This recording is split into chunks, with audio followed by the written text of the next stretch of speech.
जोंहा ओरैनो टीम सं मोनसे जोंना मिउजिक भिडिअ रिलिज दंमोन दा बे जोंहा एमपि जितु जयन्त बसुमतारी सार बिथाङा जोंनि स्पेशल गेस्टमोन दा बिथाङाबो फैनानै खोब गोजोननाय मोनलांदों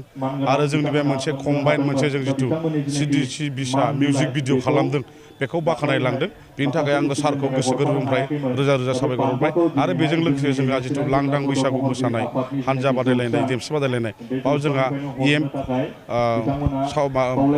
फेरेंगा सार माने बिथांनि नामखौ रनजित बसुमतारी सार बिथाङा माने फैनानै बेबो जोंनि हाबाफारियाव बाहागो लाफैदों आरो गोजोननाय फोरमायलांदों आं बिथांखौबो आंनि गोसो गोरबोनिफ्राय खुलुमनायखौ बावहरबाय आरो दा जोंहा लास्ट जितु मोनानि भेराइटि श' बाव जोंहा जोंनि जितु इएम बिथांनि मुङानो जाहैबाय सावरायग्रा बसुमतारी दा बिथाङाबो फैदों दा बिथाङाबो खोब गोजोननाय फोरमायदों दा बिथांखौबो आंनि गोसो गोरबोनिफ्राय खुलुमनाय थाबाय बेखौथ' आरो बयबो मिथिखायो माने मोनसे प्रग्राम लानांगौआ इजि खोथा नङा बाव माने बुहुद नोङो खस्थ' मोनो आरो खस्थ'खौ आं जेबो साना मानो होनबा हारिनि थाखाय जितु हारिमुखौ गोथाङै लाखिनांगौ आं जेब्लाबो रेडि खस्थ'आ मोनगोन बेखौ बयबो मिथियो खुंग्रा हिसाबै दा बावथ' अनेक नोङो बाव मेन्टेलि जायो फिजिकेलि जायो आरो फैसा थाखानि जायो दा आङो माने जोंनि जितु टिम जोंनि सिडिसि बिसा टिम आंखौ बहुद सापर्ट खालामो दा बिथांमोननि सापर्टजों आङो खुंनो हायो आरो आं खुंबाय थालांगोन आं बेसेबांखिनि बिबान थायो बेखिनिखौ आं खुंबाय थागोन जोंना साननिफ्रायनो जादों लांदां बैसागु बादायलायनाय आरो देमसि मोसालायनाय बादायलायनाय दङ आरो बेजों लोगोसे खेला बायदिसिना बिदि होदों आरो दायो बेवहाय कालचारेल नाइटबो जानो थांगासिनो दङ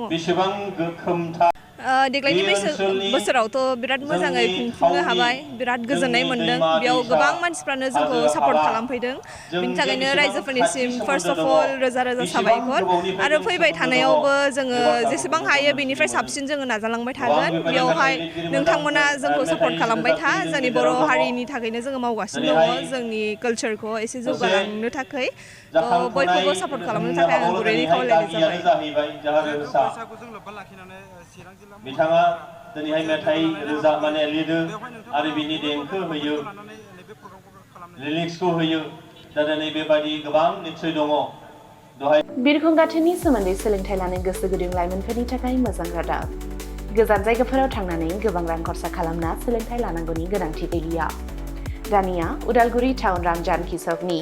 हटेल फामि पेलेसनि 4th फ्ल'राव बोसोरसेनि फोरोंथाय होनो थाखाय लोगोआरि जाना आपग्रेड एभिएशन एकाडेमिया नोंथांमोननि थाखाय मोजां खाबु लानानै फैबाय केबिन क्रू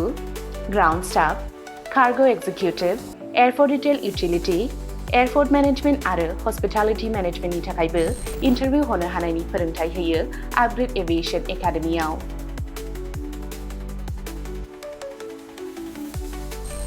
मुं थिसननायनि सायख'नाया 18 बोसोरनिफ्राय 20 बोसोर बैसोनि गेजेराव जानांगोन गोसो गुदुं बिजाथिफोरा सोलाद लानो थाखाय स्क्रिनाव होनाय जानबुं अनजिमा 96783602226 आव कल खालामनो हागोन जब प्लेसमेन्टआ 100% रोखा जागोन होनना मिथिहोदों आपग्रेड एभिएशन एकाडेमिनि सामलायगिरि बिथांमोनहा